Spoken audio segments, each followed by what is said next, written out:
Fire Emblem Three Houses is above and beyond. It's the best Fire Emblem. I've played it for around 12 hours and it's just spectacular in every way. My 3 playthroughs are already mapped out, 1 for each house. No recruiting from other houses until the 3rd playthrough. I want distinct groups each time, and the game is so fun that it can fuel me through all that, I'm sure of it. Coupled with this otherwise shining launch, however, is a scandal that is of such manufactured importance that it physically hurts me to address. Actually, I take that back now that I've written the rest of this script. It's important, but not for the reasons people think. It involves the voice actor of the male protagonist, if you choose the male protagonist, which I did not, but anyway. This voice actor, who shall remain nameless in solidarity with what Nintendo's doing with him, is being completely recast and revoiced and stripped of all acknowledgement following what the gaming media is calling newly surfaced sexual abuse allegations. First of all, they aren't allegations, the dude admitted to them, just to clear that part up, because whether his stuff was alleged or not has nothing to do with my feelings on this topic. Now, before I go any further, I apparently have to make clear to some people that I think sexual abuse is bad, because some people think that if you defend a sexual abuser's entitlement to all the benefits commonly associated with receiving and completing a voice acting job, you must think rape is hella cool, and that it's super neat when people get abused when they really didn't feel like it. Yeah, I don't. I just firmly believe that what you sow, you should be able to reap without complications. I said reap. Reap without complications. What gets me is that this isn't new information.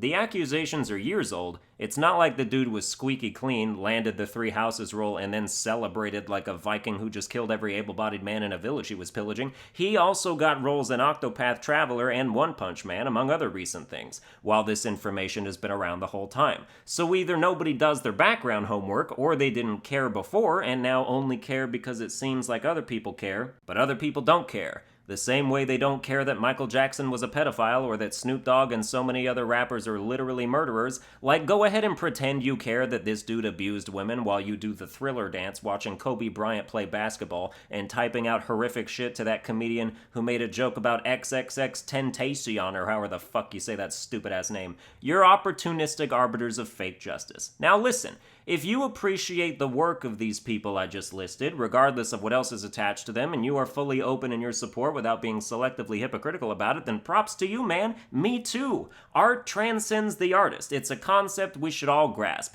Tiger Woods still plays great golf. The musicians are still good. The comedians are still funny. The actors can still act. We are all made of separate parts, and one bad banana doesn't ruin the whole bunch. Cool. We've established this train of thought, now I will be continuing to operate in it for the remainder of the video, so if you still can't wrap your head around separating art from artists, I doubt anything else I say will convince you.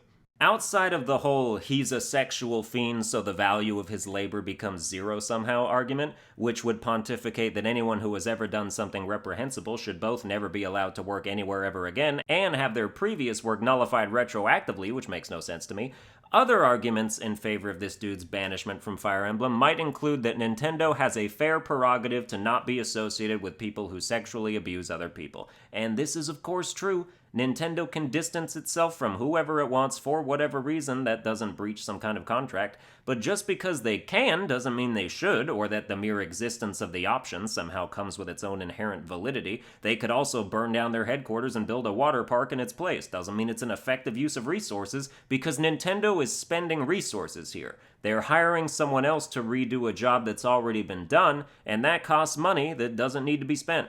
How much money is unclear, as rates for voice acting vary tremendously depending on the project, which I have a tiny bit of experience in myself. The main protagonist of Fire Emblem Three Houses is actually one of the only characters that isn't fully voiced with dialogue, which leaves a script with a few pages of different grunts and battle cries and the occasional lines spoken upon leveling up or accomplishing something. I actually auditioned for a minor role in Fire Emblem Fates back in the day, though they only let me submit for Kana, who was a small child, which was obviously not my forte, and thus I didn't get the role. I just searched back through my old emails, and it turns out that role went for $990 flat for a single recording session up to 4 hours long. So granted, it's not a ton of money, although being a main character, despite a similar workload, probably paid quite a bit more. Regardless, money is money, and if you think it's worth spending to publicly disassociate from something that had no media attention in the first place until you disassociated from it, that seems weird to me. Like, who would have ever known about this if Nintendo wasn't taking this stand? If these allegations, which are true, but then what else do you call them when referring to the accusations themselves,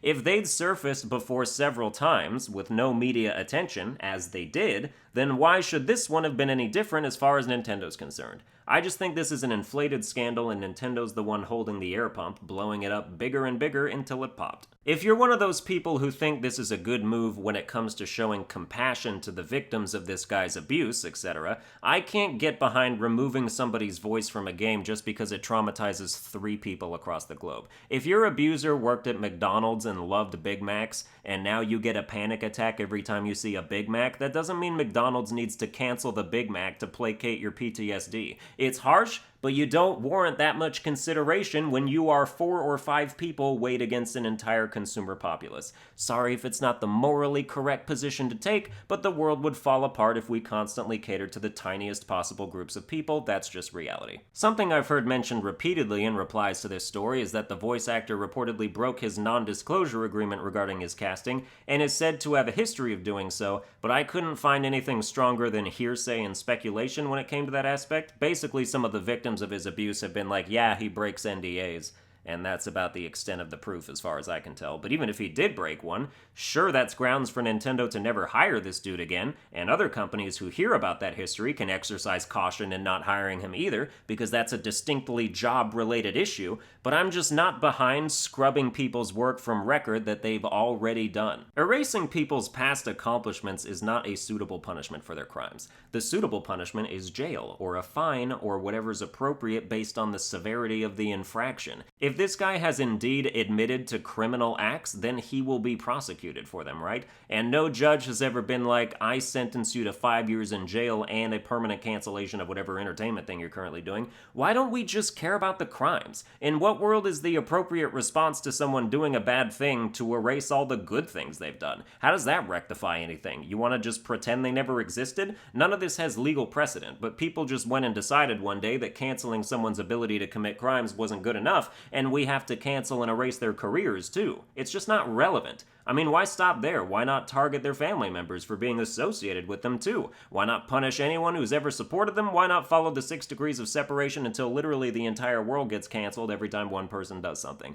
I make use of slippery slope arguments frequently because that's how often we sit on our asses and gleefully slide down that shit every chance we get. And then people act like they're not going downhill even as the bobsled they somehow don't know they're in continues to gain speed. Cancel culture is a calamity, whether it's for perceived offenses or serious ones. The other weird thing that makes this different from other things that have happened is that this is a rewrite of history. Usually when people get canceled, they have something they're currently doing that they then get prevented from doing anymore. But this guy already did the thing, it was over and done with, so he got canceled in the past from the future. The mob can time travel. This is very dangerous. How did they gain access to this technology? I would 100% understand if this voice actor had a recurring role or ongoing gig that he was then incapable of doing due to being in prison, which then led to his current thing being canceled. That just makes sense. If you're in jail, you can't show up to do your job, and if you can't show up to do your job, get canceled. That's a natural conclusion to that predicament.